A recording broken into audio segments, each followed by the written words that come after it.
교회를 가게 되면 개인적으로 저는 교회를 처음부터 갔던 건 아니고 모태신앙이 아닙니다. 제가 고1 11월 달에 제 발로 스스로 교회를 갔었는데, 교회를 가게 되면 자주 듣게 되는, 혹은 교회를 가지 않더라도 만나시는 분들이 교인분들이 많다 보니까, 혹은 우리 교회 분들이 아니라도 교회를 다니시는 분들을 만나다 보니까 자주 듣게 되는 말들이 있을 거예요. 단어들. 어떤 단어들이 있을까요? 믿음, 네, 그렇죠. 또 뭐 기도, 감사, 찬양, 사랑, 은혜, 예수 그리스도, 뭐 이런 여러 가지 단어들을 많이 듣기도 하고 또 본인들이 말하기도 할 겁니다. 그죠? 그 중에서 제가 지금 계속해서 이 히브리서를 결코 쉽지 않은 성경을 들고서 계속해서 믿음에 대해서 설교를 하고 있습니다. 왜 계속해서 반복을 할까요? 중요하니까. 네, 맞습니다. 중요하니까. 중요한데 우리가 충분히 그것을 어떤 면에 있어서는 충분하게 그것을 모르는 거나 혹은 많은 부분 모르는 것이 제가 볼 때는 사실인 것 같습니다.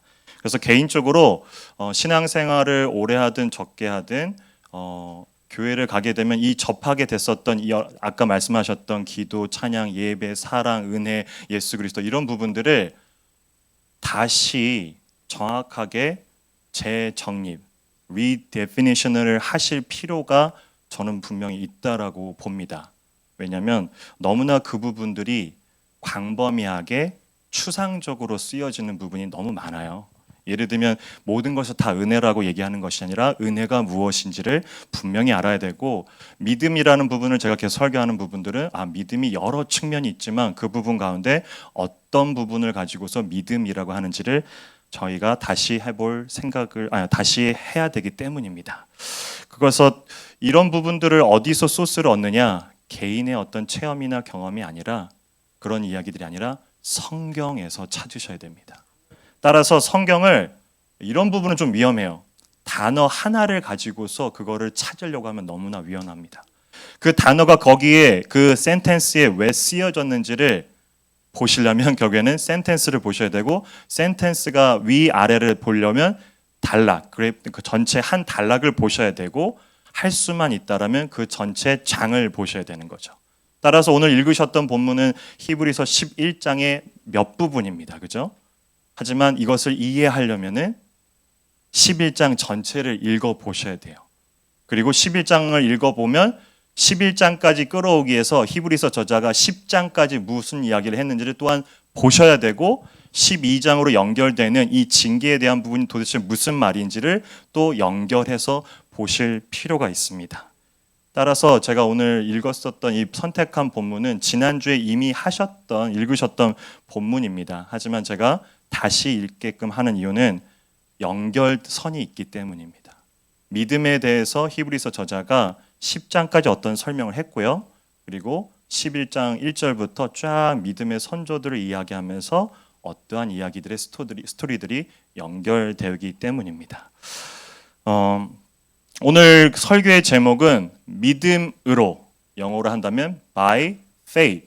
아마 읽었었던 본문 가운데 가장 많이 1절부터 8절까지, 그리고 밑으로 내려가도 동일한데요, 가장 많이 등장하는 단어가 바로 이 두 단어, 믿음으로, by faith입니다. 믿음으로 아벨은, 믿음으로 에녹은, 믿음으로 노아는, 그리고 오늘 설교할 믿음으로 아브라함에 연결된 그 고리들이 계속 나아갑니다. 저희가 아브라함이라 하면 너무나 잘 알고 있는 인물이죠. 누구죠? 우리 믿음의 조상, 그리고 시조라고도 표현하고 시작이라고도 표현하는 우리 믿음의 첫 시작 단추를 끄는 사람입니다. 그렇죠? 너무나 잘 알려진 인물이기도 합니다. 하지만 이 아브라함이 하나님께서 선택하셨는데 도대체 어떤 인물이기에, 어떤 사람이기에 아브라함까지 만드시는가, 이 부분에 대해서 저희가 생각을 좀 해보려고 해요. 하나님이 아브라함을 선택한 그 기준, on the timing을 얘기 들면, 그 전에, 하나님께서 선택하시기 전에 이미 아브라함은 믿음을 가진 사람이었다가 A, 그게 A입니다. 아니, 하나님이 아브라함을 선택하신 후에 아브라함은 차츰차츰 믿음을 알게 된 사람이다가 B, A or B. 아브라함은 어떤 인물이었을까요? B, A. 아브라함이 과연 어떠한 히스토리를 갖고 있었는지 성경에서 많은 부분을 밝혀내지는 않지만 분명하게 밝혀지는 부분들이 있습니다. 여호수아 24장 1절에서 3절까지 내용인데요. 함께 읽어보겠습니다. 시작. 여호수아가 이스라엘 모든 지파를 세겜에 모으고 이스라엘 장로들과 그들의 수령들과 재판장들과 관리들을 부르매 그들이 하나님 앞에 나와 선지라. 여호수아가 모든 백성에게 이르되 이스라엘 하나님 여호와께서 이같이 말씀하시기를 옛적에 너희의 조상들 곧 아브라함의 아버지 나홀의 아버지 데라가 강 저쪽에 거주하여 다른 신들을 섬겼으나 내가 너희의 조상 아브라함을 강 저쪽에서 이끌어내어 가나안 온 땅에 두루 행하게 하고 그의 씨를 번성하게 하려고 그에게 이삭을 주었으며.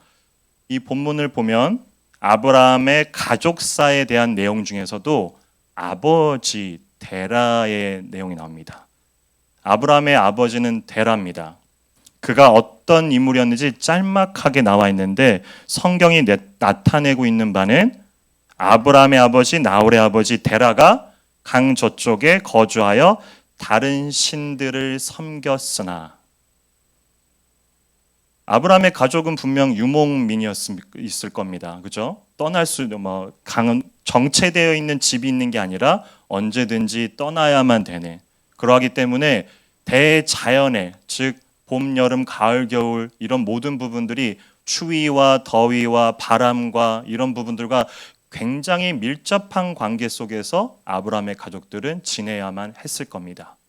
그 가운데 아브라함의 아버지인 데라는 이 가족들을 지키기 위한, 아브라함은 부자였다라는 걸 아시나요? 굉장한 부자였습니다. 네. 그러니까 이 대가족을 그리고 자기와 따르는 이런 모든 하인들과 종들을 지키기 위해서 데라가 선택한 것은 우상 숭배, 다른 신들이었다라는 겁니다. 어떤 신들이 있었을까요? 아마도 대자연 가운데서 자신의 가족들과 모든 식솔들을 관리하기 위해서는 강력한 신일수록 더 좋았을 겁니다. 분명한 것은 하나가 아니었다라는 거죠. 네. 예를 들면 어떤 강렬한 맹수 중에 한 신을 섬겼을 수도 있고, 혹은 대자연이기 때문에 바람과 비, 어쩌다 한번 올 법한 그 비를 또 신으로 섬겼을 수도 있고, 혹은 태양을 가지고서 섬겼을 수도 있을 겁니다. 혹은 누군 또 이렇게 얘기합니다. 그 중에 하나님도 있었을 것이다. 네. 말이 될 수도 있습니다. 여러 가지를 생각해 본다면 경우의 수를. 하지만 분명한 표현은 하나님이 아니거나 혹은 하나님만으로가 아니라 여러 신들을 섬긴 자가 바로 아브라함의 아빠 데라의 이야기라는 겁니다. 그 아들이 누구죠? 아브라함입니다. 그런 아브라함이 그 당시에, 지금도 아니고 지금도 아버지 뜻을 거역하는 것은 쉽지 않습니다. 그죠? 근데 그 당시의 그 시간으로 본다면 아버지의 뜻을 거역하고 반대하고 가족과 조상 대대로 내려오는 신들을 반역하고 하나님만을 따랐다? 말이 안 되는 이야기입니다. 충분히 아브라함은 자신의 아버지와 자신들의 가족들을 지켜줄 아버지와 같은 여러 신들을 경배하고 숭배했을 가망성이 매우 높은 인물입니다. 따라서 믿음의 시조라고 생각하고 분명하고 우리의 시작인 아브라함에서 아브라함으로 불린 그에 대한 우리의 기대가 너무 높기 때문에 어떤 면에서는 위인을 바라보는, 그가 그런 모든 것 가운데 이미 충분한 그런 여건들과 자격 조건이 됐을 거라는 그런 위인을 바라보는 그런 우리의 시선이 있기 때문에 아브라함을 봤을 때 우리가 조금은 오해의 요지들이 있을 수도 있습니다. 하지만 성경을 조금 더 깊게 읽어보면 우리와 다르지 않는 아브라함, 그리고 우리와 다르지 않는 다윗, 우리와 다르지 않는 믿음의 선조들임을 우리는 발견하게 됩니다. 그들도 인간들이라는 거죠. 따라서 아브라함에게 어떤 것도 믿음의 시조, 시작이 될 만한 자격이나 그런 그릇됨을 저는 찾아볼 수가 없습니다. 그것을 오늘날 우리들에게도 마찬가지가 아닐 거라고 생각이 듭니다. 아브라함만 그런 것이 아니라 우리도 사실 믿음의 여정을 시작할 어떠한 그릇됨도 어떠한 조건됨도 사실 제 안에 깊숙이 들여다보면 저는 없습니다. 혹 받을 만하다라고 그 조건이 제게 조금이라도 있지 않을까라고 생각할 수도 있지만 그것은 말 그대로 조금일 거지 충분치는 않을 겁니다. 하나님의 은혜를 받기에. 하나님이 아브라함에게 그러하셨듯이 오늘날 우리에게도 은혜 가운데 일방적으로 태초전부터 예비하심과 인도하심과 계획하심으로 우리를 부르신 겁니다. 그래서 우리는 이 부분을 은혜라고 한다라는 겁니다. 믿음은 은혜로 주어집니다. 따라서 믿음은 지난번 설교에서처럼 원인과 결과로 따져지는 부분들이 아닙니다. 인과율로서 모든 것을 다 나타내지는 않습니다. 그래서 믿음은 은혜의 법칙이 들어갈 수밖에 없습니다. 그리고 사랑의 법칙으로 설명할 수밖에 없습니다. 그것을 저희가 지난주 아벨을 통해서 봤습니다. 믿음은 은혜라고 그 말밖에는 표현할 길이 없다라는 겁니다. 아브라함을 보면 더욱더 그 마음들이 생기는데요. 오늘 본문의 8절입니다. 같이 한번 살펴볼까요? 시작. 믿음으로 아브라함은 부르심을 받았을 때 순종하여 장래의 유업으로 받을 땅에 나아갈 때 갈 바를 알지 못하고 나아갔으며 8절을 문자 그대로 보면 아브라함은 그가 순종을 한 사람이라고 나오는 것처럼 보입니다. 조건이 안 되다 못해 악조건 속에 그러니까 우리의 믿음의 시조로서 우리의 믿음의 시작으로서 적당한 인물인가라고 봤을 때 그의 히스토리는 거의 악조건입니다. 그런 그에게 그가 순종을 했다라는 구절이 뭔가 맞지 않는 것처럼 여겨집니다. 그렇지 않나요? 오늘 본문에서 아브라함이 등장하는 이 8절, 11장 8절에 관주 성경, 즉 어떤 부분과 연결이 있냐라고 본다면 제가 가지고 있는 이 성경책에는 창세기 12장이라고 표현을 해줍니다. 창세기 12장이 어떤 내용인지 아십니까? 갓 하나님께서 아브라함을 그 데라의 자자 대대손손 이방 민족을 섬기고 있던 그 아브라함 청년을 픽해서 갖다 놓은 지 얼마 안 된, 심지어 하나님께서 가라고 했었던 그 약속의 땅으로 안 가고 롯과 함께 자신의 조카인 롯과 함께 다른 곳으로 돌기 시작합니다. 그 부분이 12장입니다. 12장의 내용을 보는 건데 그저 아브라함이 하나님이 일방적으로 선택하고 그의 그 시작, 즉 아버지와 떨어진 하지만 무수히 많은 하인들 속에서 그리고 조카 롯과 함께 그 길을 걸어가고 있는 상황이 12장의 내용이라는 겁니다. 그 후에 어떤 일이 일어나죠? 아내인 사라를 누이라고 속이기도 하고 조카 롯과의 이별 그리고 다시 재결합 그리고 하나님이 약속하신 그 주변의 지역들을 계속 안 가고 맴돌니다. 그런 그를 향해서 이미 순종한 인물이라고 11장 8절에서 밝혀지고 있다라는 부분들은 뭔가가 맞지 않은 내용이죠. 아브라함이 그나마 하나님이 누구인지를 깨닫기 시작하는 장은 15장에 와서부터입니다. 12장, 13장, 14장, 15장에 와서 즉 이 여정들을 하나씩 겪어가면서 하나님이 무수히도 많이 그를 이해시키고 설득시키고 세우시고 그리고 계속해서 올바른 길로 끌어나가시는 겁니다. 15장에 와서야 아브라함은 하나님께서 이 일방적인 약속, 계약의 관계임을 깨닫게 됩니다. 그것이 무엇이냐면 자는 가운데서 아브라함의 그 환상 가운데서 이제 그 재물, 희생 재물을 가지고 반을 쪼갭니다. 이것은 당시에 계약을 맺을 때 했었던 방법이라고 합니다. 어떤 방법이냐면 짐승을 갖고 옵니다. 그리고 반을 쪼개요. 새를 하면 새를 반을 쪼개고 동물이면 동물을 반을 쪼개요. 그리고 그것을 펼칩니다. 그리고 약속을 할 대상자 둘, 대표겠죠? 둘이서 손을 잡고 그 길을 걸어갑니다. 무슨 뜻일까요? 이 손을 놔버리면 반을 쪼갠다라는 뜻입니다. 무시무시한 약속을 합니다. 근데 이 상황을 아브라함의 꿈 중에, 환상 중에 하나님께서 보이십니다. 어떻게 보이시냐면 참 은혜가 되는데, 반을 쪼개진 그 희생 제물 가운데 누가 걸어가야 되죠?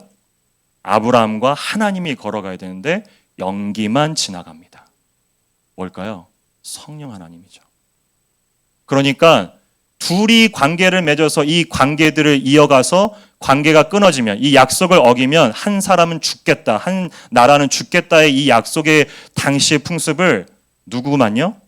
하나님만이 지나가십니다. 그제서야 아브라함이 15장에 와서 하나님 조금씩 알아간다는 겁니다. 과연 이 12장에서, 창세기 12장에서 그리고 히브리서 11장 8절에서 말하고 있는 아브라함은 순종했다라는 인물의 그 관계가 무엇을 나타내는 걸까요? 분명한 건 아브라함은 아닌 것 같아요. 그죠? 아브라함의 어떤 조건이나 그의 어떤 순종됨을 바라보면서 지어진 것은 아닌 것 같습니다. 그 힌트가 무엇이냐면 오늘 제목입니다. 오늘 제목이 뭐죠? 믿음으로, by faith입니다. 믿음과 의로라는 두 단어들이 조합된 이야기인데 영어가 더 확실합니다. by faith. 영어에서 by가 언제 쓰이나요? 수동태라고도 하는데, 그러니까 어떠한 자신이 스스로 능동적으로 무엇을 만들어냈던 것이 아니라 자신이 아닌 타인 혹은 다른 환경 속에서 영향을 받아 내가 그것으로 이끌어 가져가는 것을 수동태라고 합니다. 달리 말하면, 이것을 풀어 말하면 믿음이라는 시작 자체가 그 사람에 의해서 순종되는 아브라함이 아니라 하나님께서 이미 그를 향해서 하나씩 준비하시고 그것을 이끌어 가게끔 하신다라는 겁니다. 믿음의 전반적인 작업 과정들을 하나님께서 빚어 가신다라는 이야기입니다. 아브라함이 악조건 속에 우리의 믿음의 선조의 그 시작일지언정 그를 일방적으로 하나님께서 은혜로 선택하시고 그를 믿음의 선조로 만들어 가신다라는 하나님의 강력한 의지가 담겨져 있는 것이 오늘 본문의 내용입니다. 믿음으로 아벨은, 믿음으로 에녹은, 믿음으로 아브라함은.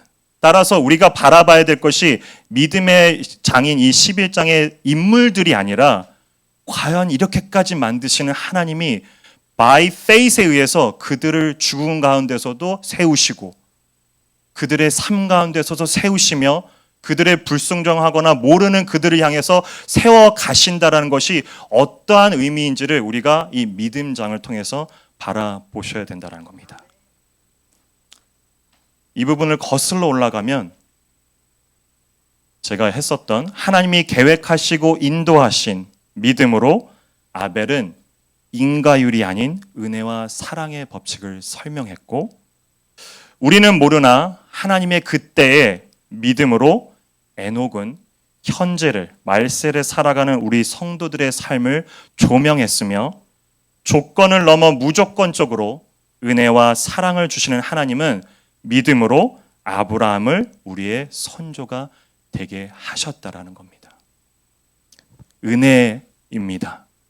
하나님의 은혜입니다. 우리를 믿음의 영역으로 부르실, 이렇게까지 하실, 이렇게까지 끌어가실 그 하나님이 과거에만 있지 않습니다. 오늘날에도 제 삶을 보건대 하나님의 이 열심들은 가히 제가 생각하는 것 이상입니다. 제가 참 좋아하는 성경 구절이 있습니다. 하나님이 과연 우리를 얼마만큼 그 열심을 다해서 우리를 부르시고 계획하시고 인도하시고 진행하시는지에 대한 그 열심에 대한 하나님의 의지가 담겨져 있는 성경 구절이 있는데요. 이사야입니다. 9장 6절만 읽어볼게요. 이사야서 9장 6절 시작. 이는 한 아기가 우리에게 낳고 한 아들을 우리에게 주신 바 되었는데 그의 어깨에는 정사를 메었고 그의 이름은 기묘자라 모사라 전능하신 하나님이라 영존하시는 아버지라 평강의 왕이라 할 것임이라. 누구죠? 한 아기가? 예수 그리스도입니다. 그런데 이 성경이 쓰여진 이사야는 구약인가요? 신약인가요? 구약입니다. 구약에 이미 예수 그리스도의 탄생하실 것에 대해서, 즉 예수 그리스도가 누구인지를 구약의 성경 중에서 가장 잘 표현한 구절이 한 구절에 있다라면 바로 이 구절입니다. 예수 그리스도가 곧 오실 거고 그가 누구인지, 그가 어떠한 하나님인지를 분명하게 이야기하고 있습니다. 끝이 아닙니다. 7절로 넘어갑니다. 시작. 그 정사와 평강의 더함이 무궁하며 또 다윗의 왕자와 그의 나라에 군림하여 그 나라를 굳게 세우고 지금 이후로 영원히 정의와 공의로 그것을 보정하실 것이라. 만군의 여호와의 열심히 이를 이루시리라. 아멘. 6절에 보면 가장 분명하게 아직 오지 않은 예수 그리스도에 대해서 확실하게 얘기하며 그가 어떠한 하나님인지 얘기를 하며 7절에 넘어오면 그것이 무궁하게 이루어 갈 거고 그 계획대로 진행하실 것인데 누가 하신다고요? 하나님의 열심으로. 우리는 그 하나님의 열심으로 이 자리에 온 자들입니다. 우리 뉴라이프는 하나님의 열심으로 건강한 교회를 지향하며 걸어가는 사람들입니다. 우리 그리스도인들은 하나님의 열심이 무엇인지를 분명히 깨닫고 아는 자들입니다. 혹여나 이 부분이 의심이 된다라면 기도하시고 물으시고 답을 찾을 때까지 찾기를 바랍니다. 우리는 그리스도인들입니다.